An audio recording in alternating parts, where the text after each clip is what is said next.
प्रहलाद, आज मैं प्रसन्न हूं, वरदान मांगो, क्या चाहिए? आज तुम जो मांगोगे वो मैं दूंगा। तुम्हारे जैसा भक्त आज तक मैंने नहीं देखा।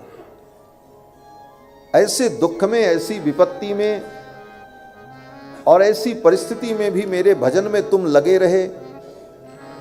मैं तुम्हारे ऊपर प्रसन्न हूं, वरदान मांगो, क्या चाहिए? कहो तो आज मैं तुमको ब्रह्मा बना दूं।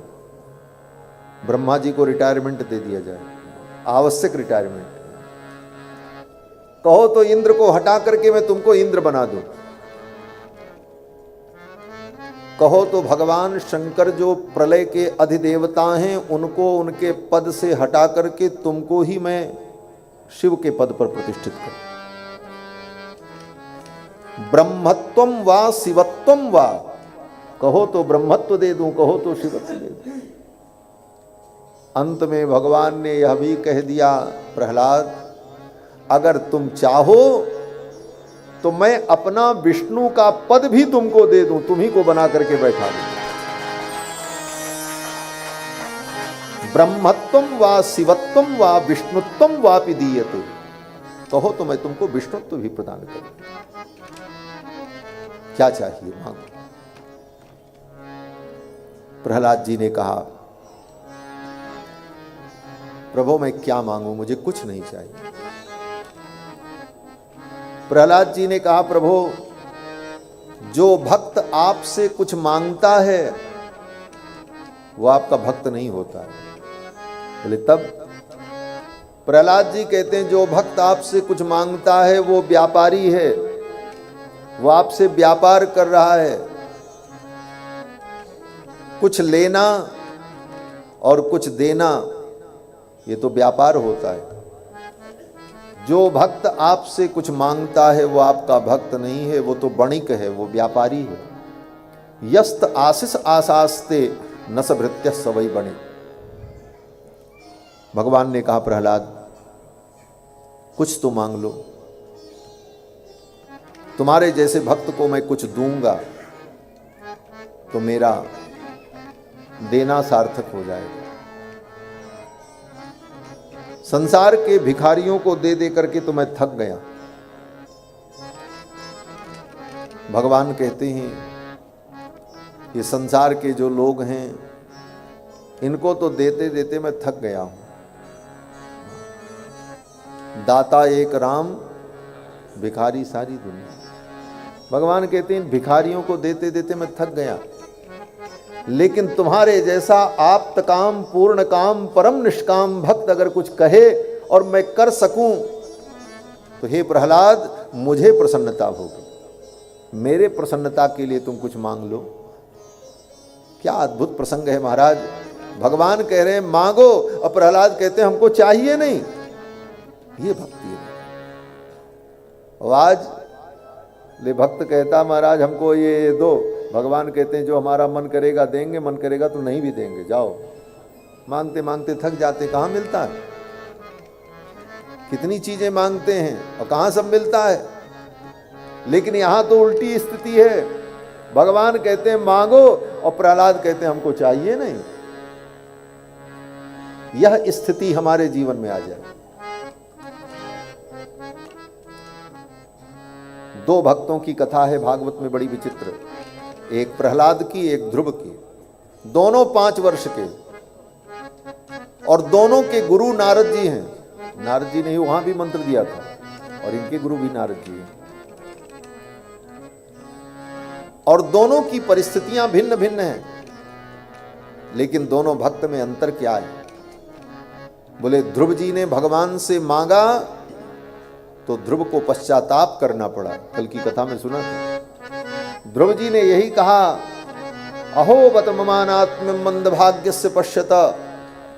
और प्रहलाद जी बोले, प्रहलाद जी परम निष्काम भक्त हैं। प्रहलाद जी कहते हैं हमको कुछ नहीं चाहिए। भगवान ने कहा मेरी प्रसन्नता के लिए मांग लो, तुम्हें कुछ मैं दूंगा तो मुझे संतोष होगा। प्रहलाद जी ने कहा ऐसी बात है? बोले हाँ। तो प्रहलाद जी ने कहा ठीक है, अगर आप इसी में राजी हैं तो हम मांग लेंगे। राजी हैं हम उसी में जिसमें तेरी रजा है। अगर आप इसी में राजी हैं तो हम मांगते हैं।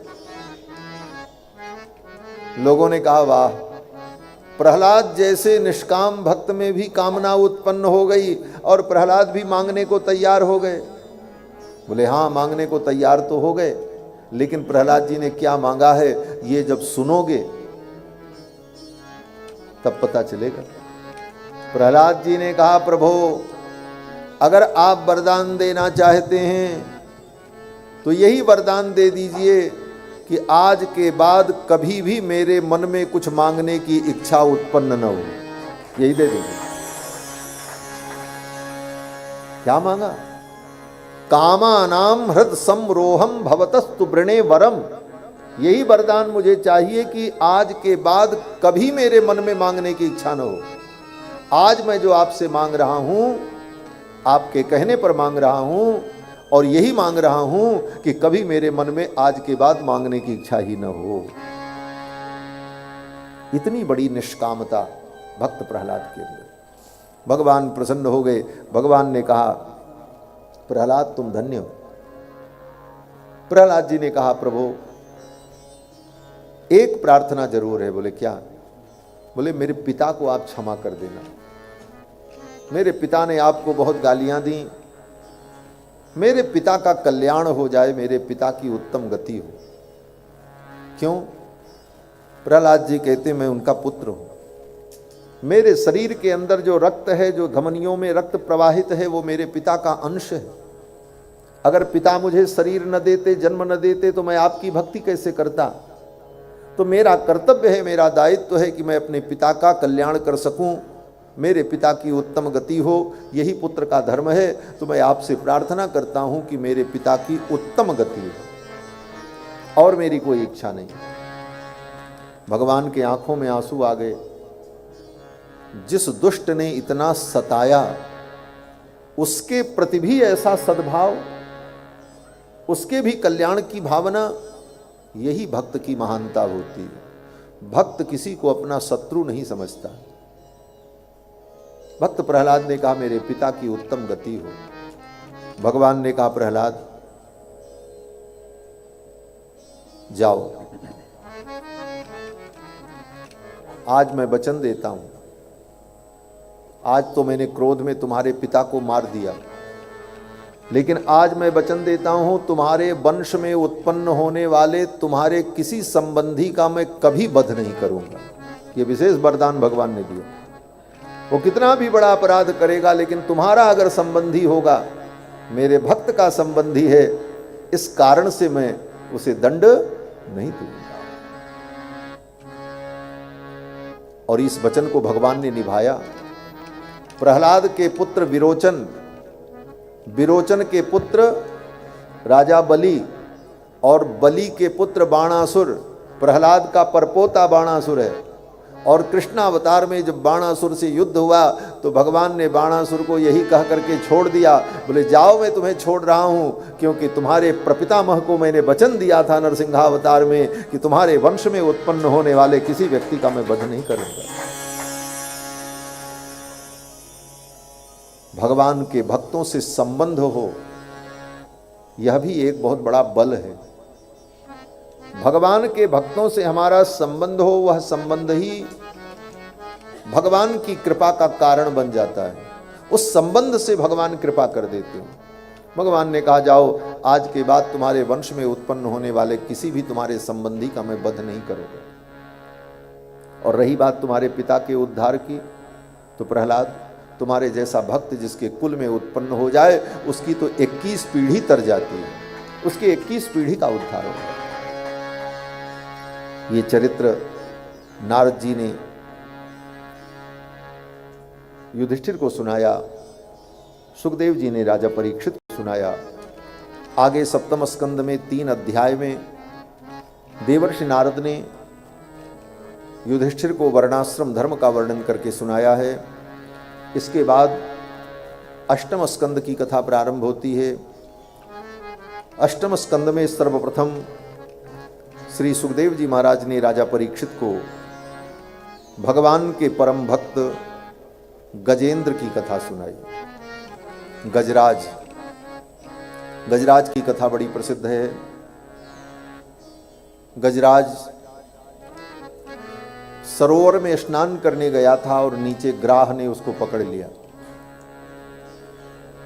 ग्राह जब उसे खींचने लगा तो गजराज अपने बचने का बहुत उपाय किया। उसके परिवार के लोग उसकी सहायता कर रहे थे, अंत में सब उसे छोड़कर चले गए। गजराज ने देखा अब मैं डूब जाऊंगा, तो फिर गजराज ने भगवान को पुकारा। मूल कथा यही है। राजा परीक्षित ने पूछा, गुरुजी ये गजराज तो हाथी था, इस पशु को इतनी बुद्धि कहां से आई कि ऐसी दुख की घड़ी में मैं भगवान को पुकारूं? मनुष्य को तो इतनी बुद्धि नहीं आ पाती, और ये तो पशु था। इसके अंदर ये बुद्धि कहां से आई कि मैं भगवान को पुकारूं? तो सुखदेव जी उत्तर देते हैं, जजाप परमम जाप्यम प्राग जन्मनि अनुशिक्षितम। पूर्व जन्म के संस्कार के कारण इसको भगवान की याद आ गई, गजराज को, और गजराज ने भगवान को पुकारा। पूर्व जन्म का संस्कार क्या था? बोले ये पूर्व जन्म में द्रविड़ देश का राजा था दक्षिण भारत में। इसका नाम था इंद्रद्युम्न। भगवान विष्णु का परम भक्त था। अगस्त मुनि का चेला था। एक दिन भगवान की पूजा कर रहा था, तब तक अगस्त मुनि आ गए। जब अगस्त मुनि आए तो उठ करके खड़ा नहीं हुआ। सेवकों को इशारा किया कि महाराज को बैठाने की व्यवस्था करो, और राजा इंद्रद्युम्न भगवान विष्णु की पूजा में लगा रहा। ये बात भगवान को अच्छी नहीं लगी। भगवान के भक्त आ जाएं, गुरु आ जाएं, तो भगवान की भी पूजा छोड़ करके पहले उनका स्वागत करना चाहिए। ये विधि है। राम ते अधिक राम कर दासा। भगवान से बढ़कर भगवान के भक्तों का महत्व है। राम ते अधिक राम कर दासा। राम ते अधिक राम कर दासा। मोरे मन प्रभु अस विश्वासा। मोरे मन प्रभु अस विश्वासा। राम ते अधिक राम कर दासा। राम ते अधिक राम कर दासा। राम कर दासा। राम कर दासा। गुरु जी आए, उठ करके खड़ा नहीं हुआ, बैठा रहा। अगस्त मुनि को क्रोध आ गया और अगस्त मुनि ने शाप दे दिया, जाओ हाथी जैसे बैठे हो, हाथी हो जाओ। शाप दे दिया। लेकिन भगवान की पूजा करता था, भक्त था। इस पूर्व जन्म के संस्कार के कारण उसे भगवान की याद आ गई, और गजराज ने भगवान को पुकारा। जब सब उसे छोड़ करके चले गए तो गजराज ने भगवान को पुकारा। जब तक लोग उसकी सहायता कर रहे थे, उसके अंदर बल था, तब तक उसने भगवान को नहीं पुकारा। जीव की यही गति है। पहले तो जीव अपनी बुद्धि लगाता है, अपने उपाय करता है। जब चारों तरफ से हार जाता है, तब भगवान को याद करता है। अपबल तपबल और बाहुबल, चौथो बल है दाम। सूर किशोर कृपा ते सब बल हारे को हरि नाम। जब व्यक्ति हारता है तब हरि की शरण में जाता है। गजराज ने भी हार करके अंत में भगवान का स्मरण किया, और 28 श्लोकों में गजराज ने भगवान की स्तुति की। इसका नाम गजेंद्र मोक्ष है। इसका नित्य पाठ करना चाहिए।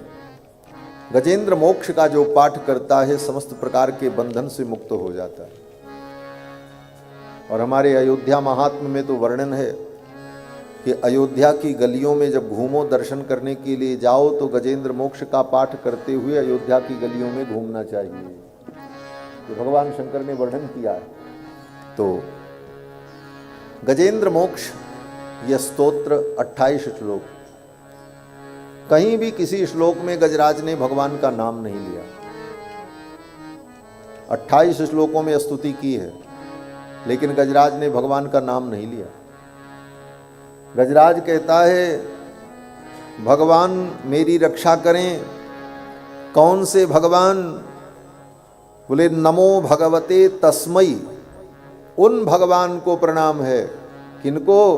बोले यत एतत् चिदात्मकम, ये जड़ चेतन संसार जिनके द्वारा उत्पन्न हुआ है, जड़ चेतन संसार की जो आत्मा है, चिदात्मा है, वे भगवान मेरी रक्षा करें।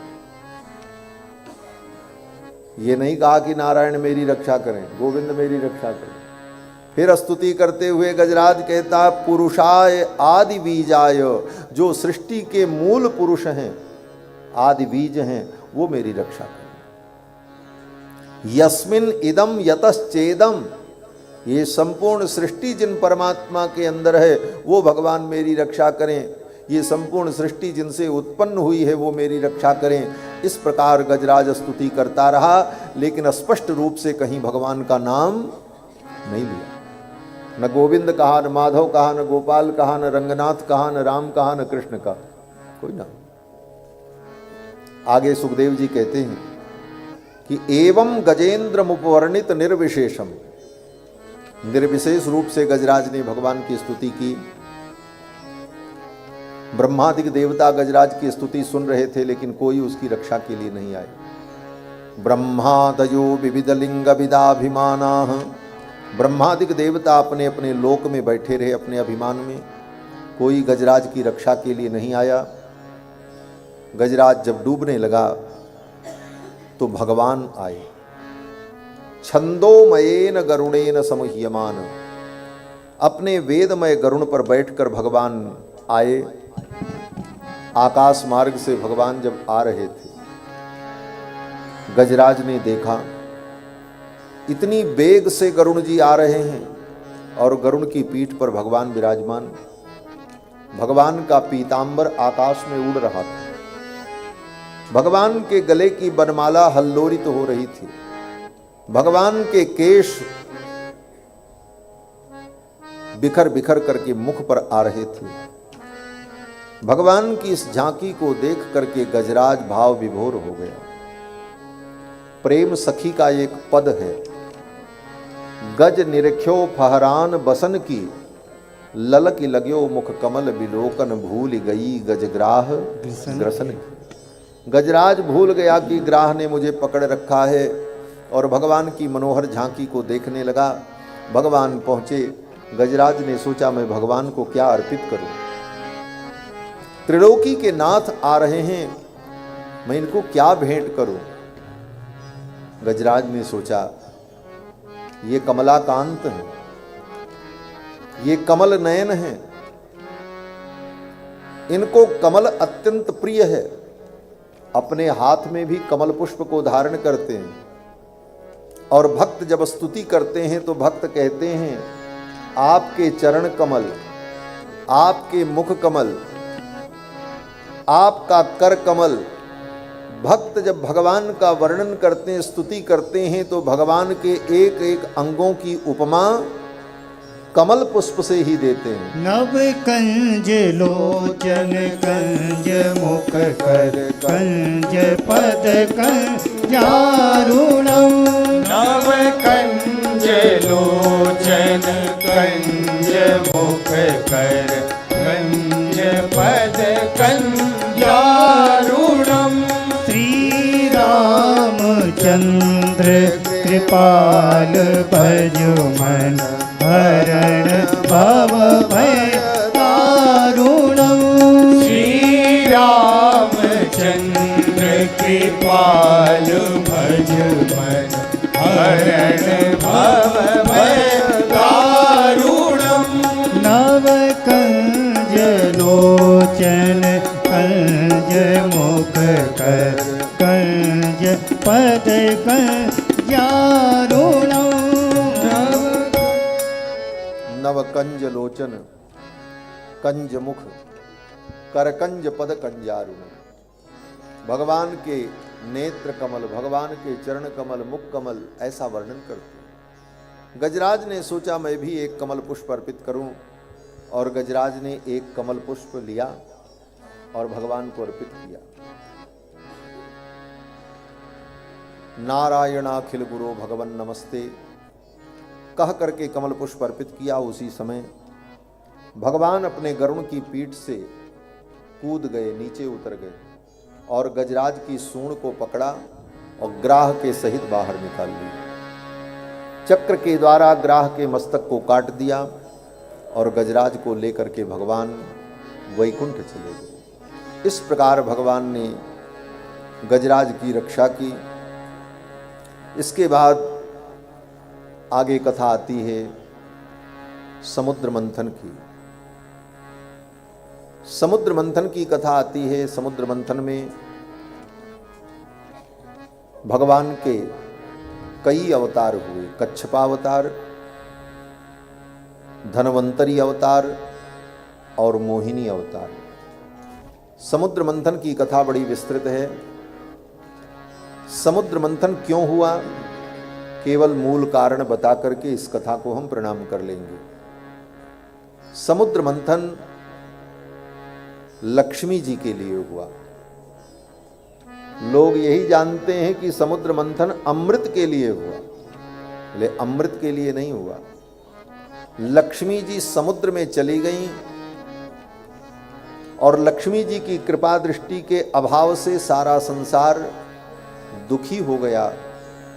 तब भगवान ने कहा देवताओं से और दैत्यों से कि दोनों मिलकर समुद्र मंथन करो, और जब लक्ष्मी जी प्रकट होंगी तो ये संसार पुनः सुखमय आनंदमय हो जाएगा।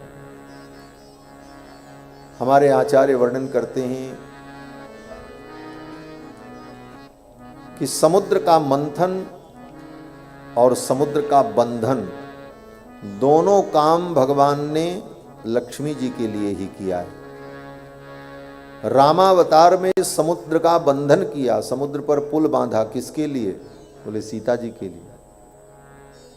और समुद्र का मंथन कराया किसके लिए? लक्ष्मी जी के लिए। लक्ष्मी ही सीता है। नाथो ममंथ बबंधतम, समुद्र का मंथन और बंधन दोनों कार्य भगवान ने श्री जी के लिए किया। तो समुद्र मंथन के लिए भगवान की आज्ञा हुई। देवता दैत्यों ने मिलकर समुद्र मंथन की योजना बनाई।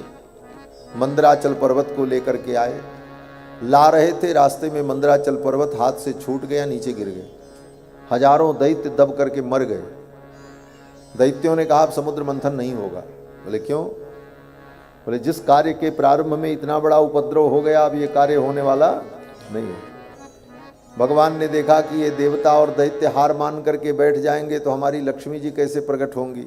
भगवान को तो अपना काम करना था, इसलिए भगवान आए और भगवान ने कहा ठीक है, हम मंदराचल पर्वत को पहुंचा देते हैं। भगवान ने अपनी कृपा दृष्टि से मरे हुए उन राक्षसों को पुनः जीवित कर दिया और मंदराचल पर्वत को अपने हाथ से उठाकर अपने गरुड़ की पीठ पर रखा और उस गरुड़ के ऊपर स्वयं भगवान भी बैठ गए। इस लीला के माध्यम से भगवान अपने भक्त की महिमा को प्रकट करते हैं। देखो मेरे भक्त गरुड़ का सामर्थ्य तो देखो कि गरुड़ ने मुझको भी धारण कर रखा है और इस मंदराचल पर्वत को भी धारण कर रखा। जिस मंदराचल पर्वत को इतने बड़े बड़े राक्षस मिलकर के उठा न पाए, उस पर्वत को भी भगवान ने गरुड़ की पीठ पर रख लिया और स्वयं बैठ गए। और गरुड़ जी महाराज उस मंदराचल पर्वत को ला करके समुद्र के तट पर उतार देते। अब समुद्र में जब मंदराचल पर्वत को उतारा तो मंदराचल पर्वत डूबने लगा। बोले अब क्या होगा? अब ये दूसरी समस्या आ गई, मंदराचल पर्वत डूब जाएगा तो समुद्र मंथन कैसे होगा? न राक्षसों की बुद्धि काम करे, न देवताओं की बुद्धि काम करे। फिर तो भगवान ने कच्छप रूप धारण किया और कच्छप रूप धारण करके समुद्र के अंदर प्रकट हो गए और अपनी पीठ पर उस मंदराचल पर्वत को भगवान ने धारण कर लिया। बोलो श्री कूर्म नारायण भगवान की जय। भगवान का कूर्मा अवतार हुआ कच्छप के रूप में और अपनी पीठ पर मंदराचल पर्वत को भगवान ने धारण किया। समुद्र मंथन होने लगा। जब वो मंदराचल पर्वत भगवान की पीठ पर घूमता तो भगवान को लगता कि जैसे कोई उनकी पीठ में धीरे धीरे खुजली कर रहा है। कंडूयनम अप्रमेयैहि, वेदव्यास जी कहते हैं जैसे कोई कंडूयन कर रहा हो। कंडूयन माने खुजली करना। किसी को नींद ना आवे तो धीरे धीरे उसके बगल बैठकर उसकी पीठ पर उसके सिर पर ऐसे ऐसे करते रहो तो उसको नींद आ जाती है। कूर्म नारायण भगवान की पीठ पर वो मंदराचल पर्वत जब घर्र घर्र घूमने लगा तो कूर्म नारायण भगवान को लगा कि कोई मेरी पीठ पर खुजली कर रहा है। फिर तो कूर्म नारायण भगवान को बढ़िया नींद आ गई। जब नींद आई तो खर्राटे होने लगे। जब खर्राटे होने लगे महाराज तो कूर्म नारायण भगवान के श्वास और प्रश्वास से समुद्र के अंदर बड़ी बड़ी उत्ताल तरंगें उठने लगीं और वो तरंगें आज तक उठ रही हैं, वो समाप्त नहीं हुई। उसी को ज्वार और भाटा कहते हैं। कूर्म नारायण भगवान के श्वास प्रश्वास से समुद्र तरंगायित हो गया और फिर समुद्र मंथन से सर्वप्रथम विष प्रकट हुआ। सबने कहा अब ये विष सबको मार डालेगा, कोई बचेगा ही नहीं, तो अमृत कौन पिएगा। तब भगवान शंकर को बुलाया गया और भगवान शंकर ने उस विष का पान किया। ततः कर्तलीकृत्य व्यापी हालाहलम विषम अभक्षयन महादेव। भगवान महादेव ने विष पान किया और फिर समुद्र मंथन से कामधेनु प्रकट हुई। कामधेनु ऋषियों को दे दी गई।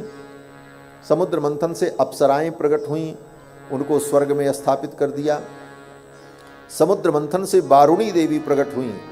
वारुणी देवी राक्षसों को दे दी गई। समुद्र मंथन से ऐरावत प्रकट हुआ, वो इंद्र को मिला।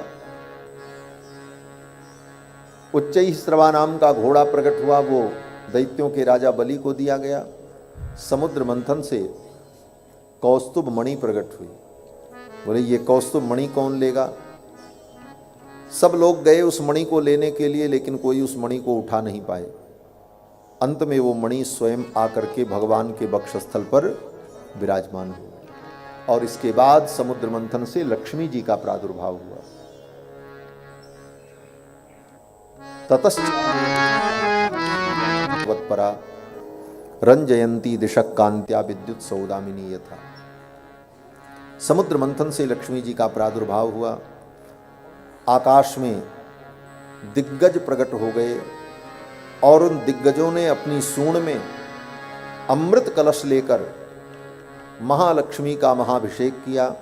समुद्र मंथन से एक दिव्य कमल पुष्प प्रकट हुआ और वह कमल पुष्प जब विकसित हुआ तो देवताओं ने देखा उस कमल के मध्य में भगवती कमला महालक्ष्मी विराजमान थी। भगवती महालक्ष्मी का प्रादुर्भाव हुआ। फिर लक्ष्मी जी को सब चाहने लगे कि ये हमको मिल जाए। सब देवता पंक्तिबद्ध खड़े थे। लक्ष्मी जी अपने हाथों में माला लेकर के चल पड़ी और दूर एक वृक्ष के नीचे भगवान बैठे थे। जाकर के भगवान के गले में लक्ष्मी जी ने वरमाला डाल दी। समुद्र ने प्रकट होकर के कन्यादान किया और वहीं समुद्र के तट पर लक्ष्मी जी के साथ भगवान का विवाह संपन्न हुआ। सिंधु सुता प्रियकांता, भगवान सिंधु सुता के प्रियकांत कहलाए। लक्ष्मी जी के साथ भगवान का विवाह हुआ। इसके बाद समुद्र मंथन से भगवान धन्वंतरी प्रकट हुए अमृत कलश लेकर। अमृत को देखकर दैत्य लोग टूट पड़े और धन्वंतरी भगवान के हाथ से अमृत कलश छीन लिया और लेकर के भाग गए। देवता बेचारे देखते रहे, अब हम क्या करें। भगवान की ओर देखने लगे, प्रभु आप कृपा करो तो अमृत मिले, नहीं तो अब हमको कहाँ मिलेगा। ये दैत्यों से अमृत पाना बड़ा मुश्किल है। फिर तो भगवान ने सुंदर मोहिनी रूप धारण किया और अपनी माया के द्वारा उन दैत्यों को मोहित करके छल पूर्वक भगवान ने देवताओं को अमृत पिलाया। और ये बात जब दैत्यों को पता चल गई तो दैत्यों ने कहा मारो मारो, धोखा हुआ हमारे साथ। अब तो देवता दैत्य आपस में लड़ गए। समुद्र के तट पर भयंकर युद्ध हुआ, देवासुर संग्राम। बाद में ब्रह्मा जी ने आकर के उस संग्राम को शांत कराया। जब युद्ध शांत हो गया तो दैत्यों के गुरु शुक्राचार्य ने कहा युद्ध करने से अब कुछ मिलने वाला नहीं, देवता अमृत पी चुके हैं, अब तो एक ही उपाय है कि अश्वमेध यज्ञ करो और 100 अश्वमेध यज्ञ हो जाए तो स्वर्ग का राज्य मिल जाएगा, स्वर्ग की सत्ता मिल जाएगी, हम लोग स्वर्ग में स्थापित हो जाएंगे। शुक्राचार्य के कहने पर दैत्यों के राजा बलि ने अश्वमेध यज्ञ प्रारंभ किया। धीरे धीरे 99 अश्वमेध यज्ञ हो गए। अंतिम 100वां अश्वमेध यज्ञ जब चल रहा था तो देवताओं के दल में खलबली मच गई और देवताओं की माता अदिति ने महर्षि कश्यप से प्रार्थना की कि ऐसा पुत्र उत्पन्न हो जो अपने भाइयों की सहायता करे। तो महर्षि कश्यप ने देव माता अदिति को पयोव्रत का विधान बताया। देव माता अदिति ने पयोव्रत किया। उनके पयोव्रत से प्रसन्न होकर भगवान नारायण ही उनके पुत्र बन करके आए और उनका नाम वामन पड़ा है। बोलो श्री वामन भगवान की जय। भादों के महीने में, यही महीना जो चल रहा है, अगले पक्ष में, शुक्ल पक्ष में द्वादशी तिथि को श्रवण नक्षत्र में वामन भगवान देव माता अदिति के पुत्र बनकर के प्रकट हुए। आने वाली जो द्वादशी होगी अगले पक्ष में, वो वामन भगवान की जयंती वामन द्वादशी है। तो वामन भगवान प्रकट हुए देव माता अदिति के गर्भ से और उनका स्वर्ग में यज्ञोपवीत संस्कार हुआ और वामन भगवान भिक्षा मांगने के लिए चले और सीधे वामन भगवान राजा बलि के द्वार पर पहुंचे, जहां राजा बलि का अश्वमेध यज्ञ चल रहा था, नर्मदा नदी के तट पर। सभी ने देखा, लोगों ने कहा अरे इतना तेजस्वी ब्रह्मचारी ये कौन है। किसी ने कहा सूर्य भगवान आ रहे हैं, किसी ने कहा सनकादिक आ रहे हैं, किसी ने कहा विभावसु आ रहे हैं। शुक्राचार्य जी ने कहा कोई नहीं आ रहे हैं। बोले तब ये कौन है। शुक्राचार्य जी ने कहा विष्णु कपट पंडिता, कपट पंडित भगवान विष्णु आ रहे हैं। देवानाम कार्य साधक, देवताओं के कार्य का साधन करने के लिए भगवान विष्णु ही ये माया माणवकम हरिम, ये माया के द्वारा ब्रह्मचारी बने हैं, ये असली ब्रह्मचारी नहीं है। ये तो सनातन गृहस्थ हैं, आज के गृहस्थ हैं। इनकी पत्नी लक्ष्मी सनातन काल से इनकी पत्नी है, लेकिन ये माया के द्वारा ब्रह्मचारी बने हैं। माया माणवकम हरिम। बोले विश्वास न हो तो देख लो। बोले क्या देख लो। बोले इनके हृदय में इनकी पत्नी बैठी हैं। तद वक्षस्थल नित्यवास रसिकाम तच्छांति संवर्धिनीम। लेकिन ये रहस्य भगवान जान रहे थे कि शुक्राचार्य जी हमारा भंडा फोड़ कर देंगे, हमारी पोल पट्टी खोल देंगे। इसलिए भगवान ने पहले से ही एक मृगचर्म लेकर के अपनी छाती को पूरा ढक लिया था कि कहीं कोई देख न ले कि यहाँ लक्ष्मी बैठी हैं। अब वामन भगवान जब आए, शुक्राचार्य जी ने कहा ये तो साक्षात नारायण हैं। राजा बलि ने कहा तब तो और अच्छी बात है, मेरे प्रभु मेरे द्वार पर आए, मैं तो उनका स्वागत करूंगा।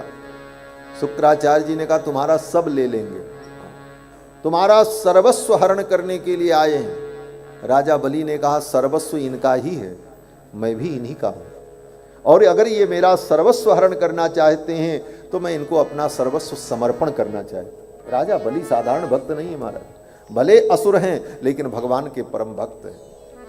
अपने गुरु की बात नहीं मानी और भगवान का स्वागत किया। स्वागतम ते नमस्तुभ्यम ब्रह्मन किम करवाम ते। हे भगवान मैं आपकी क्या सेवा करूं।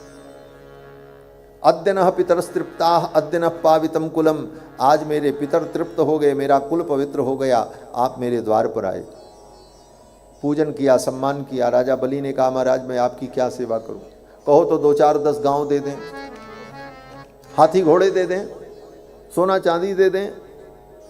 और धीरे से मुस्कुराते हुए राजा बलि ने कहा महाराज अगर आपका ये ब्रह्मचर्य व्रत पूरा होने वाला हो तो मैं ब्राह्मण कन्या की व्यवस्था करके आपका विवाह भी करा देता हूं, और यहीं आप बस जाओ हमारे गांव में, हम गांव दे देंगे, सब दे देंगे, आपका ब्याह भी करा देंगे।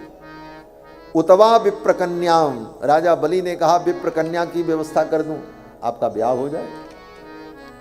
वामन भगवान ने कहा, नहीं राजन, हम तो ब्रह्मचारी हैं, हम तो 3 पग पृथ्वी की याचना करने आए हैं, मुझे 3 पग पृथ्वी दे दो। राजा बलि ने संकल्प किया, दान किया और फिर कहा कि अब आप नाप लो। तो भगवान स्वयं नापने लगे। वस्तुतः दान किया जाए तो दान देने वाला स्वयं निकाल करके दे। अब ये थोड़ी है कि दान देने वाले ने संकल्प किया तो तुम उसकी पॉकेट से निकाल लो, वो तो स्वयं निकाल करके दे, ये मर्यादा है। अब राजा बलि ने दान कर दिया तो देना तो राजा बलि को था। तो राजा बलि ने विनम्रता पूर्वक कहा, भगवान अब मैं आपको 3 पग पृथ्वी नाप करके क्या दूं, मुझे तो लज्जा आ रही। मेरे जैसे व्यक्ति से आपने 3 पग पृथ्वी मांगी, आप स्वयं अपनी मर्जी से नाप लो, जहां आपका मन करे। तो वामन भगवान भी बड़े चतुर। वामन भगवान ने कहा, राजन तुम बड़े चतुर हो,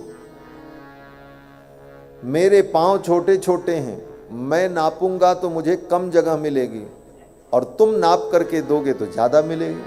तुम मुझे ज्यादा नहीं देना चाहते हो, इसीलिए कह रहे हो कि अपने से नाप लो। राजा बलि ने कहा, ये बालक तो बड़ा चतुर है। राजा बलि ने कहा, नहीं नहीं प्रभु, ऐसी बात नहीं है।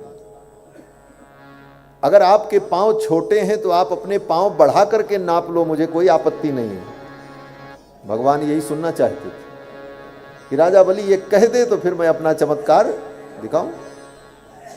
राजा बलि ने कहा, महाराज आप अपने पांव बढ़ा करके नाप लो, मुझे कोई आपत्ति नहीं। तो वामन भगवान ने कहा, तो फिर मैं अपना चरण बढ़ा करके नाप लूं। राजा बलि ने कहा, हाँ हाँ नाप लो। तब वामन भगवान ने कहा, तो फिर देखो मेरा पराक्रम। भगवान नारायण ने, वामन भगवान ने हुंकार किया, ओम प्रणव का उच्चारण किया और भगवान का चरण बढ़ने लगा। महाराज बढ़ते बढ़ते भगवान का चरण ब्रह्मलोक पहुंच गया। एक चरण धरती पर, दूसरा ब्रह्मलोक में। ब्रह्मा जी ने भगवान के चरणों को आते हुए देखा, अरे ये तो भगवान के चरणारविंद हैं। ब्रह्मा जी ने तुरंत अपने कमंडल से जल लेकर भगवान के चरण को धोया और धो करके कमंडल में रख लिया। गंगा जी प्रकट हो गई। बोलो गंगा महारानी की जय। वही गंगा है। वामन भगवान के एक चरण को धो करके ब्रह्मा जी ने अपने कमंडल में रख लिया, गंगा का अवतरण हो गया। एक पैर धरती पर, एक ब्रह्मलोक, 2 चरण में सब कुछ नाप लिया भगवान ने। भगवान ने कहा, अब तीसरा पैर कहाँ रखें? राजा बलि ने कहा, महाराज सब तो आपने ले लिया, अब मैं क्या बताऊं। वामन भगवान ने कहा, तुम्हारी प्रतिज्ञा पूरी नहीं हुई, मैं तुम्हें बंदी बना लूंगा, बंदी बना लो इस राजा को। भगवान के 96 करोड़ पार्षद प्रकट हो गए वैकुंठ के और राजा को बंदी बना लिया। राक्षस लोग टूट पड़े भगवान के ऊपर। मेरे महाराज ने इस ब्राह्मण का इतना सम्मान किया और इस ब्राह्मण ने, इस बालक ने चतुरता पूर्वक, छल पूर्वक मेरे महाराज को बंदी बना लिया, मारो। अब तो सब दौड़ पड़े महाराज। जब राक्षस सब दौड़े, उसी समय भगवान की सेना ने उन राक्षसों का संहार किया। तब तक राजा बलि की पत्नी विंध्यावली अपने पुत्र बाणासुर को गोद में लेकर के आ गई। विंध्यावली ने आकर के युद्ध को शांत कराया और विंध्यावली ने कहा, महाराज आप सत्य संकल्प हैं और आपने संकल्प कराया और संकल्प पूरा नहीं हुआ, तो ये तो आपकी कमी है, मेरे पति की कमी नहीं है। अब तो भगवान इधर उधर देखने लगे, अब क्या करें। विंध्यावली ने कहा, आप सत्य संकल्प हैं, आपका नाम है सत्य संकल्प, और आपका संकल्प पूरा नहीं हुआ, तो ये तो आपकी कमी है, मेरे पति की क्या कमी है, मेरे पति ने तो संकल्प कर दिया। वामन भगवान ने कहा, आप जो भी हो, 3 पग पृथ्वी देने के लिए तुम्हारे पति ने कहा था और 2 पग पृथ्वी मिली, 1 पग अभी बाकी है। विंध्यावली ने कहा, महाराज दान तो आपने करा लिया, लेकिन दान लेने की विधि आपको नहीं मालूम है। वामन भगवान ने कहा, क्यों? विंध्यावली ने कहा, दान का संकल्प कराने के बाद दक्षिणा का संकल्प कराया जाता है, और दक्षिणा के बाद भूयसी दक्षिणा का संकल्प कराया जाता है। आपने दान का संकल्प कराया, दक्षिणा और भूयसी दक्षिणा का तो संकल्प ही नहीं कराया। अब तो सब पंडित लोग भी इधर उधर देखने लगे कि ये तो नई बात हो गई, दान पूरा ही नहीं हो रहा है, दक्षिणा और भूयसी दक्षिणा कहां से आएगी।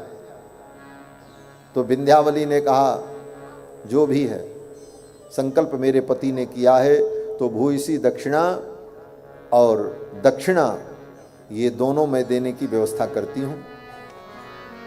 विंध्यावली ने कहा, 2 पग पृथ्वी आपने जो प्राप्त कर लिया, 1 पग को आप दक्षिणा मान लो और 1 पग को भूयसी दक्षिणा मान लो। अब आपका दान बचा है 3 पग। राजा बलि तो चकरा गए, यहां तो 1 चरण कम था, 1 पग कम था, अब तो 3 का 3 फिर तैयार हो गया, कहां से लाएगी ये। विंध्यावली ने कहा, 1 पग में आप भूयसी दक्षिणा ले लो और 1 चरण में आप दक्षिणा ले लो। अब मूल दान आपका जो 3 पग है वो बचा है, उसकी व्यवस्था मैं करती हूं। भगवान भी नहीं सोच पाए विंध्यावली क्या करेगी। विंध्यावली ने कहा, प्रभु संसार में जितने प्राणियों के शरीर हैं वो पृथ्वी तत्व के हैं, पार्थिव हैं। आप अपना 1 चरण मेरे पति के मस्तक पर रखो, 1 चरण मेरे मस्तक पर रखो और 1 चरण मेरे पुत्र बाणासुर के मस्तक पर रख दो, और अपने तीनों चरणों को रख करके ये 3 चरण भूमि स्वीकार कर दो। ये कह करके विंध्यावली ने भगवान के चरणों में प्रणाम किया, राजा बलि ने प्रणाम किया, बाणासुर ने प्रणाम किया, तीनों के मस्तक पर वामन भगवान ने अपने चरण को रखा। देवताओं ने पुष्प वर्षा की। धन्य है ये विंध्यावली, धन्य है राजा बलि। प्रहलाद जी तो स्वर्ग में वैकुंठ में बैठकर वहीं से देख रहे थे। प्रहलाद जी ने कहा, वाह, मेरे घर की बहू ऐसी सुंदर आई कि भगवान को भी निरुत्तर कर दिया। ये विंध्यावली कौन है? ये विंध्यावली राजा बलि की पत्नी प्रहलाद जी की पोता बहू है। प्रहलाद जी के पोता हैं महाराज बलि। विंध्यावली की इस भक्ति को देखकर प्रहलाद जी बड़े प्रसन्न हुए, और फिर तो भगवान ने राजा बलि से कहा, राजन जाओ, तुम्हारा ये यज्ञ पूरा हुआ और तुम्हें मैं इंद्र का पद दूंगा, लेकिन अगले कल्प में। तब तक के लिए मैं तुमको सुतल लोक का राज्य देता हूं। तो सुतल लोक का राज्य राजा बलि को दे दिया। बलि राक्षसों को लेकर, असुरों को लेकर, अपने परिजनों को लेकर सुतल लोक चले गए। आज भी राजा बलि सुतल लोक के राजा हैं। अगले कल्प में भगवान राजा बलि को ही इंद्र पद पर प्रतिष्ठित करेंगे और स्वर्ग के राजा महाराज बलि बनेंगे। ये सब कथा सुखदेव जी ने राजा परीक्षित को सुनाई। इसके बाद 9वें स्कंद में सूर्य वंश का वर्णन करके सुनाया। 12 अध्याय में सूर्य वंश का वर्णन किया और सूर्य वंश के अनेक प्रतापी राजाओं का चरित्र सुनाया सुखदेव जी ने। और इसी क्रम में राम जी का चरित्र सुनाया, रामावतार की कथा। भागवत में जो राम जी की कथा है बहुत संक्षिप्त है। संक्षेप में राम कथा सुनाई। इसका नाम है सुक रामायण। सुखदेव जी ने राम कथा सुनाई। अंतर क्या है? बोले सब कथा वही है, अति संक्षिप्त है, केवल एक अंतर है बस। क्या अंतर है? बोले रामायण में महर्षि वाल्मीकि लिखते हैं कि राम जी ने 11,000 वर्ष राज सिंहासन पर बैठ करके प्रजा का पालन किया। और भागवत में सुखदेव जी जब राम जी की कथा का वर्णन करते हैं तो कहते हैं राम जी ने 13,000 वर्ष अयोध्या में रह करके प्रजा का पालन किया। बस मूल बात इतनी सी है, बाकी सब वही राम कथा है जो रामायण में महर्षि वाल्मीकि ने वर्णन किया, गोस्वामी तुलसीदास जी ने वर्णन किया। तो राम कथा को तो हम प्रणाम करते हैं। नीलाम्बुज श्यामल कोमलांगम सीता समारोपित वाम भागम पाणो महासायक चारुचापम नमामि रामम रघुवंशनाथम। क्योंकि 7 दिन की भागवत में राम कथा कहाँ से शुरू करें और कहाँ समाप्त करें हमको तो समझ में ही नहीं आता। 7 दिन की भागवत में इतने अवतार की कथा और रामावतार की कथा अकेले 9 दिन में होती है, रामायण 9 दिन में होती है। अब 9 दिन की कथा हम 9 मिनट में भी कैसे सुना पाएंगे, संभव नहीं है। इसलिए राम जी के चरित्र को तो हम प्रणाम करते हैं। बीच बीच में राम जी की चर्चा कहीं न कहीं तो आती ही रहती है पूरी भागवत में। क्यों बोले, राम जी की कथा के बिना कोई कथा पूरी नहीं हो सकती। राम जी की कथा ऐसी है, रामायण की चौपाई ही ऐसा तुलसी दल है कि कोई भी कथा करो तो जब तक उसमें तुलसी दल पड़े ना तब तक वो कथा पूरी नहीं हो सकती। तो रामायण जी की चर्चा तो बीच बीच में आती ही रहेगी। राम कथा को हम प्रणाम करते हैं। आगे सुखदेव जी ने 12 अध्याय में चंद्रवंश का वर्णन किया और चंद्रवंश के वर्णन प्रसंग में कृष्ण भगवान के अवतार का भी वर्णन कर दिया। क्या वर्णन किया? चंद्रवंश के अनेक राजाओं का चरित्र सुनाया और फिर सुखदेव जी ने कहा द्वापर के अंतिम काल में पृथ्वी का भार जब बढ़ गया तो भार उतारने के लिए भगवान यदुकुल में उत्पन्न हुए, मथुरा में वसुदेव जी के पुत्र बनकर के प्रकट हुए, रातों रात गोकुल चले गए, 10 वर्ष तक वृंदावन में रहे, फिर मथुरा में आकर के कंस का वध किया, फिर द्वारिकापुरी बसाई, महाभारत युद्ध के माध्यम से दुष्ट क्षत्रियों का संहार करा करके धर्म की स्थापना की और 125 वर्ष इस धरामंडल में रहकर भगवान ने अपनी लीला का संवरण कर लिया और भगवान अपने धाम चले गए। हो गई कृष्ण कथा। यही ना कृष्ण कथा है। सुखदेव जी ने ऐसे ही सुना दिया है, 9वें स्कंद में यही सुनाया है सुखदेव जी, राम कथा इतनी संक्षेप। ओ कृष्ण कथा। राजा परीक्षित ने कहा कि कथितो वंश विस्तारो भवता सोम सूर्ययोः। सूर्य वंश और चंद्र वंश का तो आपने बड़े विस्तार से वर्णन किया और जिन भगवान कृष्ण की कथा सुनने के लिए मैं लालायित था उनकी कथा को आपने इतने संक्षेप में सुना दिया। कृतवान यानि विश्वात्मा तानि नो बद विस्तरात। विश्वात्मा भगवान कृष्ण ने जो जो चरित्र किया है आप विस्तार से हमें सुनाओ। राजा परीक्षित ने जब इस प्रकार कहा तो सुखदेव जी बड़े प्रसन्न हुए और सुखदेव जी ने राजा परीक्षित को साधुवाद दिया।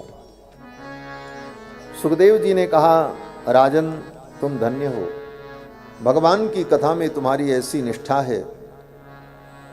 सुखदेव जी ने राजा परीक्षित को साधुवाद दिया। एवं निशम्य भृगुनंदन साधुवादम वैयासिकस्य भगवान अथ विष्णुरातम प्रत्यर्च कृष्ण चरितम कलिकलमशग्नम व्याहर तुमारभत भागवत प्रधानम। फिर श्री सुखदेव जी महाराज वर्णन करने लगे और सुखदेव जी कहते हैं राजन, द्वापर का अंतिम काल, पृथ्वी पर सर्वत्र क्षत्रियों के घर में, राजाओं के कुल में असुर पैदा हो गए। परंपरा से उन्हें सत्ता प्राप्त हो गई और सत्ता प्राप्त करके प्रजा का शोषण करने लगे, प्रजा को दुख देने लगे।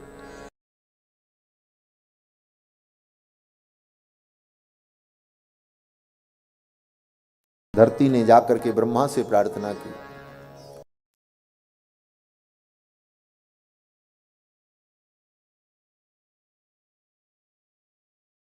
देवी को समझा देना, मैं मथुरा मंडल में अवतार लूंगा और भूभार का हरण करूंगा। ब्रह्मा जी ने आकर के भूदेवी को समझाया, भूदेवी मान गईं और भरोसा करके भगवान का विश्वास करके भूदेवी आ गईं। अब भगवान के आने का उपक्रम होता है। सुखदेव जी कहते हैं मथुरा मंडल के राजा उस समय महाराज उग्रसेन थे। उग्रसेन के भाई देवक बड़े धर्मात्मा थे। देवक की 7 बेटियां थीं। उन 7 बेटियों में सबसे छोटी देवकी थी। महाराज देवक की सभी बेटियों का विवाह वसुदेव जी के साथ हुआ था। वसुदेव जी मथुरा में रहते, 6 बेटियों का विवाह पहले ही हो चुका था। ये 7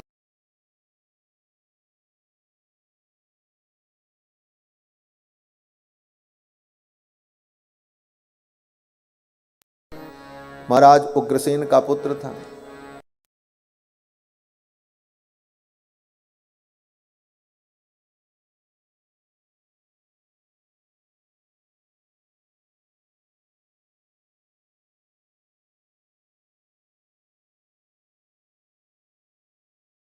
जा रहा है इसका 8वां गर्भ तेरा शत्रु होगा। अस्यास्त्वामष्टमो गर्भो हंतायाम बहसे बुध। हे अबुध, हे मूर्ख, इसकी 8वीं संतान तेरी शत्रु होगी। कंस उसी समय देवकी को मारने चला, लेकिन वसुदेव जी ने समझाया, इसे छोड़ दो, इसकी संतान से तुम्हें भय है, मैं वचन देता हूं इसकी संतान तुम्हें दे दूंगा, तुम उसे मार देना, लेकिन इसे छोड़ दो। वसुदेव जी के कहने पर कंस ने छोड़ दिया और देवकी वसुदेव की पहली संतान हुई। कंस को ले जाकर के दे दिया, कंस ने लौटा दिया, बोले ले जाओ, मेरा शत्रु तो 8वां है। तब तक नारद जी पहुंच गए और नारद जी ने जाकर के कंस को बताया, राजन ये देवता बड़े चतुर हैं, ये किधर से 8 गिनेंगे तुमको पता नहीं चलेगा और तुम फोकट में मारे जाओगे। ऐसा कैसे? नारद जी ने तुरंत अपनी झोली से एक कमल पुष्प निकाला और उस कमल पुष्प में 8 पंखुड़ियां थीं, अष्टदल कमल था। नारद जी ने कहा, बताओ इसमें पहली कौन है और अंतिम कौन है?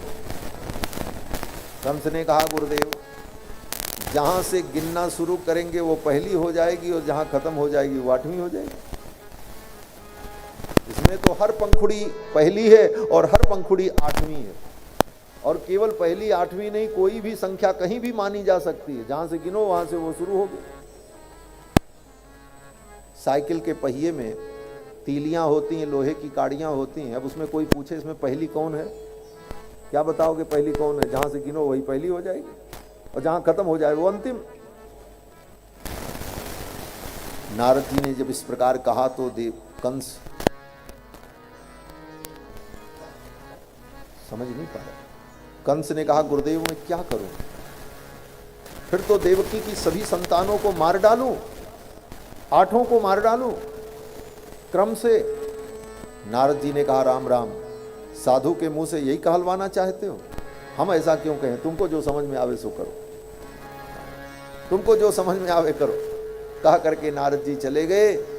फिर तो कंस ने देवकी की 6 संतानों की निर्मम हत्या की। 7वें गर्भ के रूप में स्वयं शेष जी आए। त्रेता में जो छोटे भाई लक्ष्मण हैं, इस बार बड़े भैया बन करके आ रहे हैं, 7वें गर्भ के रूप में आए।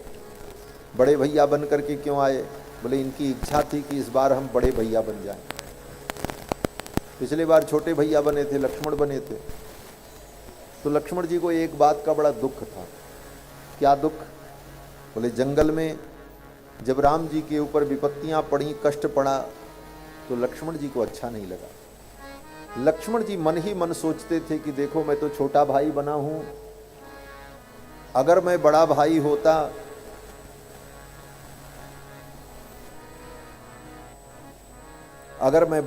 होता तो मैं इनको आज्ञा देता और कहता हम तुम्हारे बड़े भाई हैं, हमारी आज्ञा मानो और चुपचाप अयोध्या में रहो, कहीं जाने की जरूरत नहीं। अगर हम बड़े भाई होते तो इनको आज्ञा दे करके अयोध्या में रोक देते और इनको बन बन भटकना न पड़ता। लेकिन ये तो बड़े भैया हैं, हम इनको कुछ कह नहीं सकते, इनकी आज्ञा का पालन हमको करना है। लेकिन इनका दुख हमसे देखा नहीं जाता। तो भगवान ने कहा चिंता मत करो, अगले अवतार में आपको बड़ा भैया बनाएंगे, आप जो कहोगे हम सब मानेंगे, आपकी आज्ञा का पालन करेंगे। इसीलिए इस बार शेष जी महाराज बड़े भैया बन करके आए बलदाऊ के रूप में। पहले माँ देवकी के गर्भ में आए, फिर योग माया ने इनको उठा करके रोहिणी के गर्भ में स्थापित कर दिया भगवान की आज्ञा से। और रोहिणी उस समय नंद बाबा के घर में थी, क्योंकि देवकी वसुदेव तो कारागार में बंद थे। तो नंद बाबा के घर में रोहिणी ने सुंदर पुत्र को जन्म दिया। श्री बलदाऊ भैया प्रकट हुए। भादों के शुक्ल पक्ष की षष्ठी को दाऊ जी की छठ होती है, दाऊ जी प्रकट हुए। और फिर 8वें गर्भ के रूप में स्वयं भगवान नारायण देवकी के गर्भ में आए। देवकी का तेज अद्भुत हो गया। कंस जान गया मेरा शत्रु आ गया है। कंस ने सिपाही सैनिकों की संख्या बढ़ा दी, एक एक पल की खबर लेने लगा, कहीं कोई भूल न हो, कहीं कोई चूक न होने पाए, शत्रु किसी प्रकार भी बच करके निकलने न पाए। पूरी तैयारी की। समय आया भगवान के प्राकट्य का, भादों का महीना, शुक्ल पक्ष ओ कृष्ण पक्ष, रोहिणी नक्षत्र, अष्टमी तिथि, बुधवार दिन, ये सारे योग एकत्रित हुए और आज ये सब योग है। आज कृष्ण जन्माष्टमी है। रोहिणी नक्षत्र, भादों का महीना, कृष्ण पक्ष, सारा योग बन गया। भगवान के प्रकट होने की वो बेला आ गई। रात्रि के ठीक 12 बजे सभी सिपाही सैनिक सो गए थे। देवकी वसुदेव के सामने भगवान चतुर्भुज रूप में प्रकट हो गए। बोलो श्री लक्ष्मी नारायण भगवान की जय। देवकी वसुदेव के सामने, अभी हल्ला न करना, अभी हल्ला नहीं करना, एकदम शांत रहो, नहीं कंस के सिपाही सैनिक जग जाएंगे। अभी तो भगवान को गोकुल जाना, जब गोकुल पहुंचेंगे तब हल्ला मचेगा। अभी भगवान प्रकट हुए हैं, एकांत वार्ता अभी चलेगी। भगवान प्रकट हो गए देवकी वसुदेव के सामने। देवकी और वसुदेव ने भगवान की स्तुति की। भगवान ने कथा सुनाई। क्या कथा सुनाई? भगवान ने कहा हम आपके बेटा बनने आए, आप लोगों ने हमें पुत्र रूप में चाहा था, तपस्या की थी, इसलिए हम बेटा बनने आए। ये सब कथा भगवान ने देवकी को और वसुदेव जी को सुनाया। ये भगवान भी कथा सुनाते हैं। रामावतार में भी कथा सुनाई अपनी मैया को, कही कथा सुनाई मात बुझाई, कई प्रकार सुत प्रेम लय। और इस अवतार में भी कथा सुनाई, लेकिन उस अवतार में केवल एक श्रोता थे, इस बार एक श्रोता बढ़ गए, 2 हो गए। उस समय तो केवल मैया को कथा सुनाया था रामावतार में, इस बार मैया को और बाबूजी को, दोनों को कथा सुनाई। वसुदेव जी ने और देवकी ने कहा महाराज अगर आप पुत्र बन करके आए हैं तो कौन मानेगा कि आप मेरे पुत्र हो। ये चतुर्भुज रूप, ये वैभव, ये ऐश्वर्य, अगर आप पुत्र बनने आए हैं तो आप इस रूप का त्याग करें और आप बालक बन जाएं। उपसंहर विश्वात्मन अदो रूप मलौकिकम, अपने इस रूप का आप उपसंहार कर दीजिए और बालक बन जाइए। देवकी वसुदेव के कहने पर भगवान ने अपने उस रूप को अंतर्हित कर दिया और छोटे से बालक बन गए। बभूव प्राकृत शिशु पितोह संपश्यतोह, पिता और माता देवकी वसुदेव के देखते देखते उनकी आंख के सामने भगवान बालक बन गए। बभूव प्राकृत शिशु। फिर तो देवकी ने भगवान को उठा करके हृदय से लगा लिया, दूध पिलाया, लेकिन भगवान रोए नहीं। क्यों नहीं रोए? बोले रामावतार में मैया के कहने पर भगवान रोए थे। मैया ने कहा बेटा रो, कौशल्या जी ने कहा क्यों रो? मैया ने कहा अब आए हो तो बताओ कि मैं आ गया हूं। भगवान ने कहा आप बता दो कि मैं आ गया हूं। मैया ने कहा कि कोई माँ ये नहीं कहती है कि हमको बेटा पैदा हुआ है। बच्चा पैदा होता तो बच्चा स्वयं रो करके बताता है कि हम आ गए। वो रोने लगता है तो लोग जान जाते हैं बच्चा पैदा हो गया। अब कोई माँ थोड़ी बताती कि हमको बच्चा पैदा हुआ, वो तो दुख में रहती, वो क्या बताए बेचारी। ये बताने का काम बच्चे का होता है। बच्चा रोना शुरू कर दे तो लोग जान जाते हैं हाँ अब जन्म हो गया, आवाज आ गई। तो मैया ने कहा अपने आने की सूचना दो सबको, रो करके। तो मैया के कहने पर भगवान रोने लगे। सुनि बचन सुजाना रोदन ठाना, होए बालक सुरभूपा। रोने तो लगे। वो रोना सबको अच्छा लगा। सुन शिशु रुदन परम प्रिय बानी, संभ्रम चली आई सब रानी। देखो राम कथा कृष्ण कथा एक साथ चल रही है। वो कितना भी हम कहें लेकिन बिना सुनाए काम चलेगा नहीं। राम जी की कथा तो आएगी आई। तो भगवान रोने लगे, सुन बचन सुजाना रोदन ठाना, और वो रोना सबको अच्छा लगा। सुन शिशु रुदन परम प्रिय बानी, संभ्रम चली आई सब रानी। लेकिन पूरी लीला में फिर राम जी को रोना ही पड़ा। पूरी लीला राम जी की रोने वाली लीला है। राम जी जितना रोए उतना कोई क्या रोएगा। बड़े हुए वन में गए तो रोए,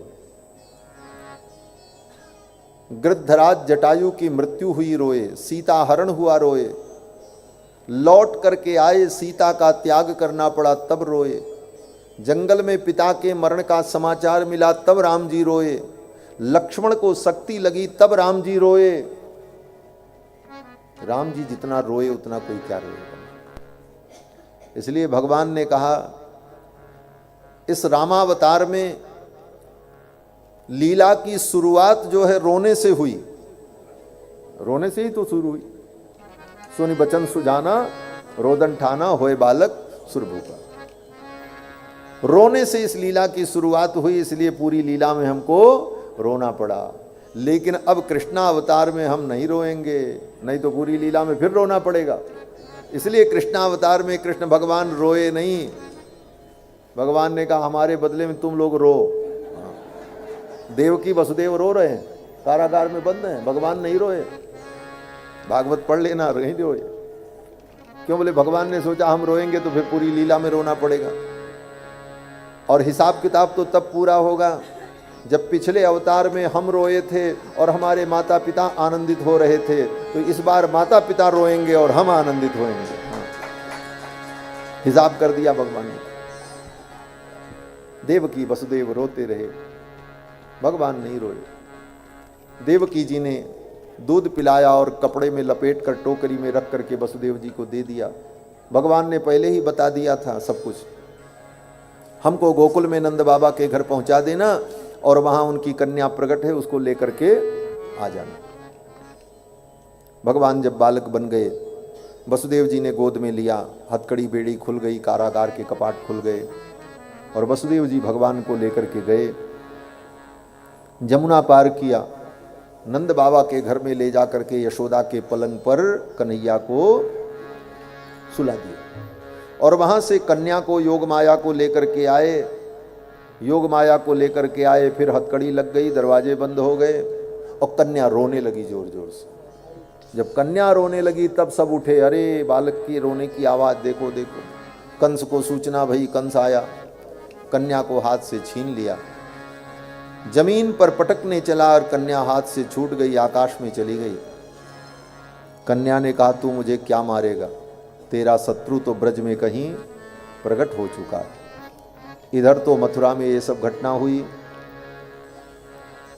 अब मथुरा में जो हुआ सो होने दो, हम लोग चलते हैं गोकुल, क्योंकि भगवान गोकुल पहुंच गए।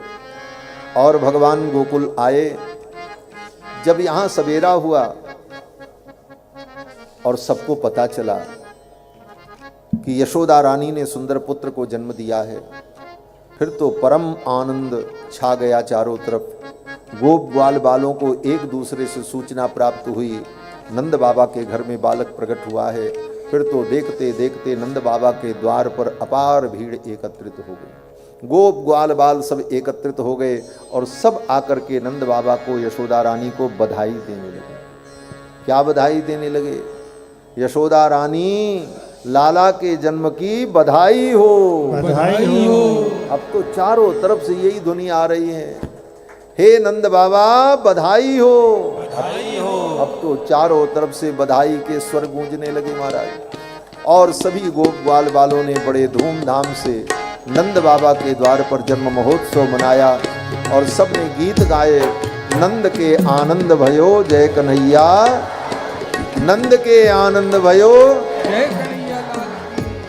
नंद के आनंद भयो जय कन्हैया लाल के। नंद के आनंद भयो जय कन्हैया लाल की। नंद के आनंद भयो जय कन्हैया लाल के। नंद के आनंद भयो जय कन्हैया लाल की। जय हो नंद लाल की जय यशोदा लाल की। जय हो नंद लाल की जय यशोदा लाल की।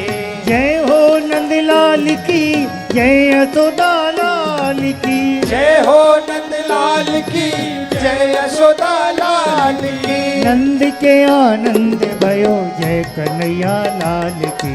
नंद के आनंद भयो जय कन्हैया लाल की। हे नंद के आनंद भयो जय कन्हैया लाल की। नंद के आनंद भयो जय कन्हैया लाल की। हाथी दिने घोड़ा दिने और दिने पालकी। हाथी दिने घोड़ा दिने और दिने पालकी। हाथी दिले घोड़ा दिले और दिले पालकी। हाथी दिने घोड़ा दिने और दिने पालकी। हे नंद के आनंद भयो जय कन्हैया लाल की। नंद के आनंद भयो जय कन्हैया लाल की।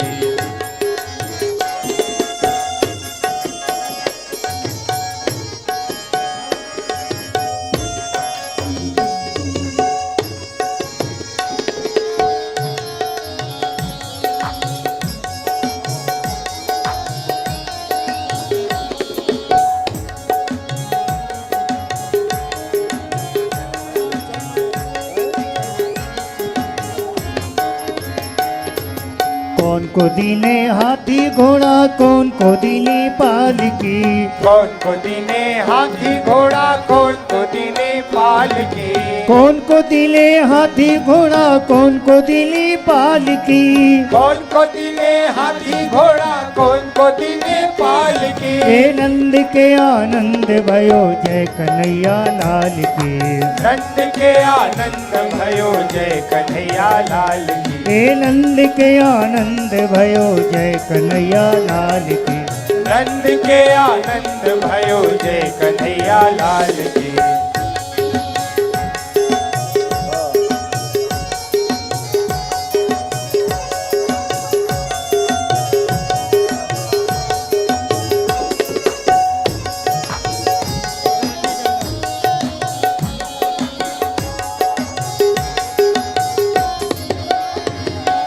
जय हो नंद लाल की जय यशोदा लाल की।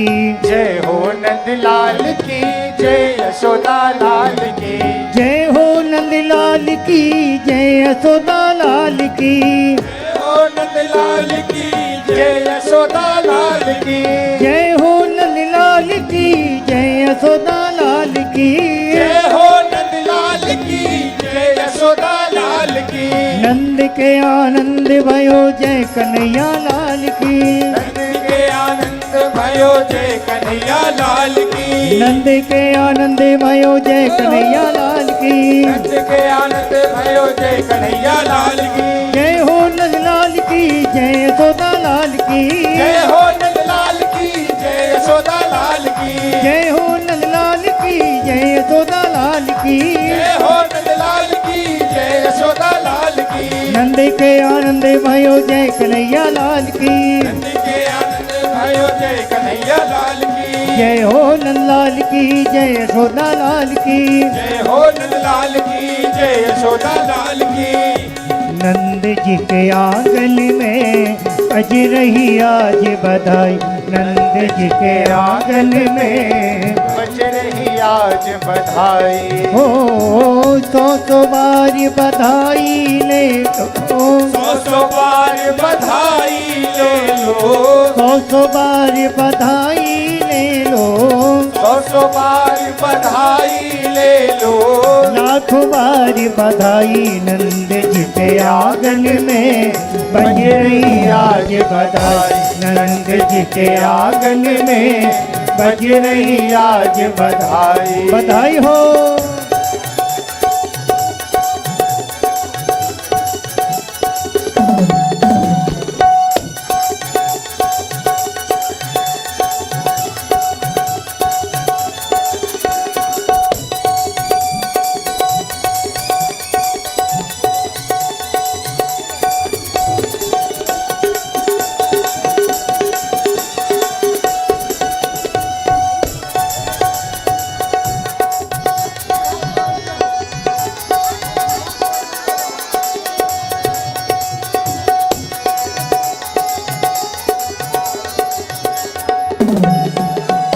चमत्कार सा हो गया लोगो, हो गई बात निराली। चमत्कार सा हो गया लोगो, हो गई बात निराली। एक रात में नंद बाबा की, एक रात में नंद बाबा की, एक रात में नंद बाबा की, एक रात में नंद बाबा की साड़ी हो गई काली। नंद जी के आंगन में बज रही आज बधाई। नंद जी के आंगन में बज रही आज बधाई। जय हो।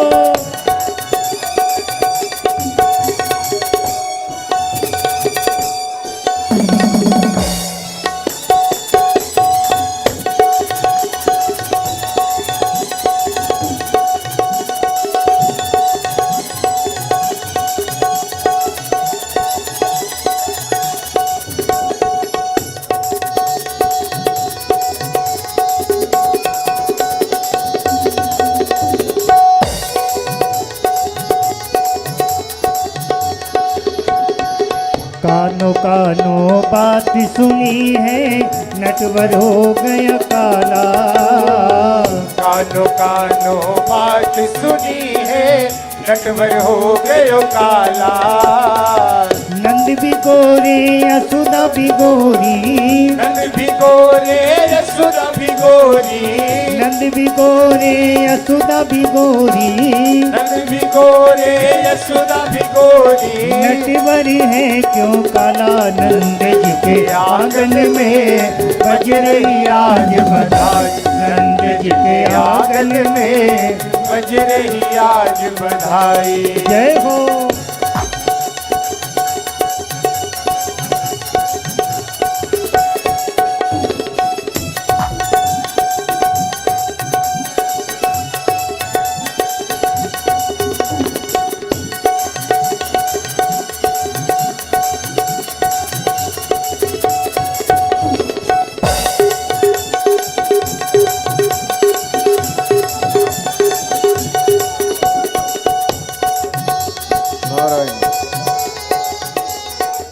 आप लोग अपने अपने स्थान पर बैठ जाइए। बैठ जाएंगे तो उत्सव का आनंद होगा। नारायण।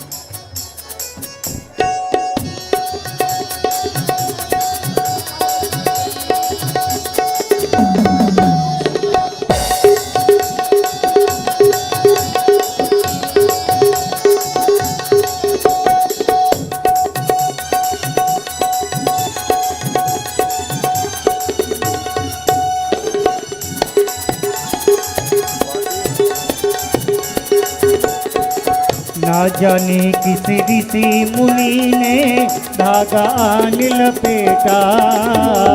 ना जाने किस ऋषि मुनि ने धागा आज लपेटा। ना जाने किस ऋषि मुनि ने धागा आन लपेटा। ना जाने किस ऋषि मुनि ने धागा आज लपेटा। नंद भवन में अनहोनी हो गई। नंद भवन में अनहोनी हो गई। भवन में अनहोनी हो गई। नंद भवन में अनहोनी हो गई। बेटी से हो गया बेटा। नंद जी के आंगन में बज रही आज बधाई। नंद जी के आंगन में बज रही आज बधाई। जय हो।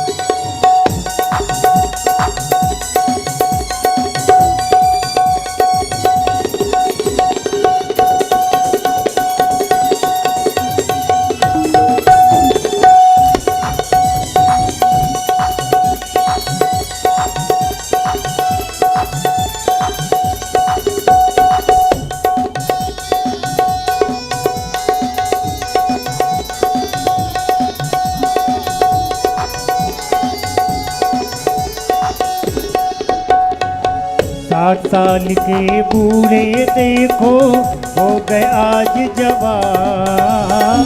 60 साल के बूढ़े देखो हो गए आज जवान। 60 साल के बूढ़े देखो हो गए आज जवान। 60 साल के बूढ़े देखो हो गए आज जवान।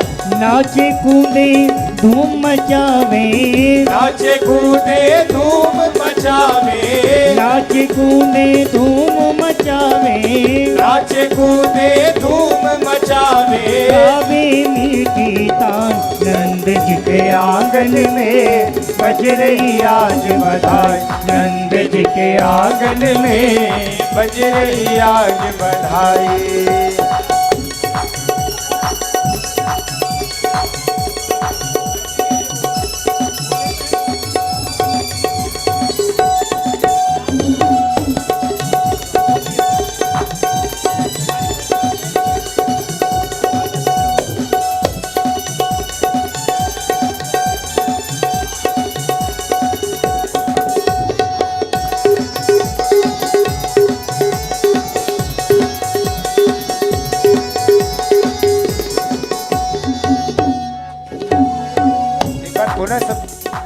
पुनः सबसे निवेदन है, सब लोग अपने स्थान पर बैठ जाएं, व्यवस्था को बनाए रखें और उत्सव का आनंद लें।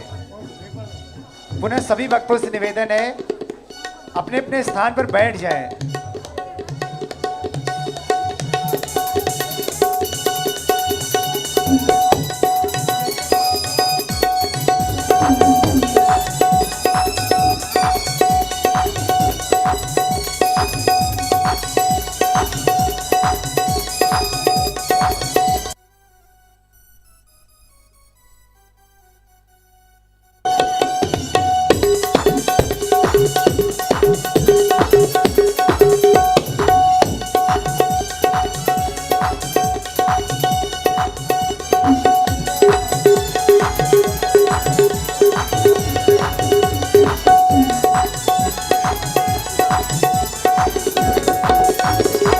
मात यशोदा सब गोपिन को नए नए वस्त्र लुटावे।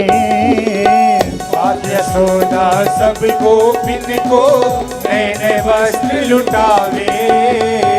मात यशोदा सब गोपिन को नए नए वस्त्र लुटावे। मात यशोदा सब गोपिन को नए नए वस्त्र लुटावे।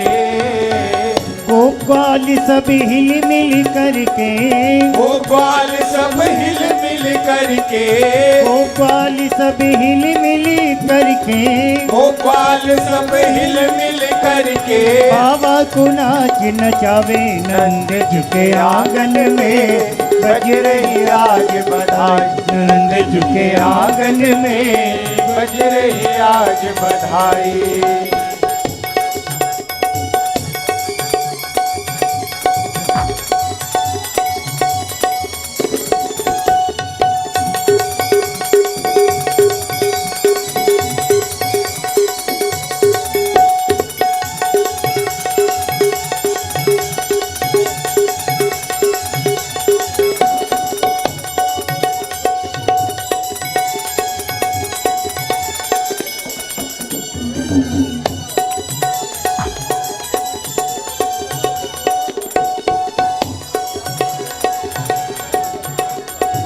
जुग जुग जीवे लाल तिहारो यह आशीष हमारी। जुग जुग जीवे लाल तिहारो यह आशीष हमारी। जुग जुग जीवे लाल तिहारो यह आशीष हमारी। जुग जुग जीवे लाल तिहारो यह आशीष हमारी। दे आशीष सभी मिले ऐसे, दे आशीष सभी मिले ऐसे, दे आशीष सभी मिले ऐसे, दे आशीष सभी मिले ऐसे। गावे श्री बनवारी नंद जी के आंगन में बज रही आज बधाई। नंद जी के आंगन में बज रही आज बधाई नंद जी के आंगन में बज रही आज बधाई नंद जी के आंगन में बज रही आज बधाई। 100 बार बधाई ले लो 100 बार बधाई ले लो 100 बार बधाई ले लो 100 बार बधाई ले लो लाखों बार बधाई नंद जी के आंगन में बज रही आज बधाई नंद जी के आंगन में बज रही आज बधाई। नंद जी के आंगन में बज रही आज बधाई नंद जी के आंगन में बज रही आज बधाई। नंद जी के आंगन में बज रही आज बधाई नंद जी के आंगन में बज रही आज बधाई। ओ प्यारे बज रही आज बधाई प्यारे बज रही आज बधाई। प्यारे बज रही आज बधाई प्यारे बज रही आज बधाई।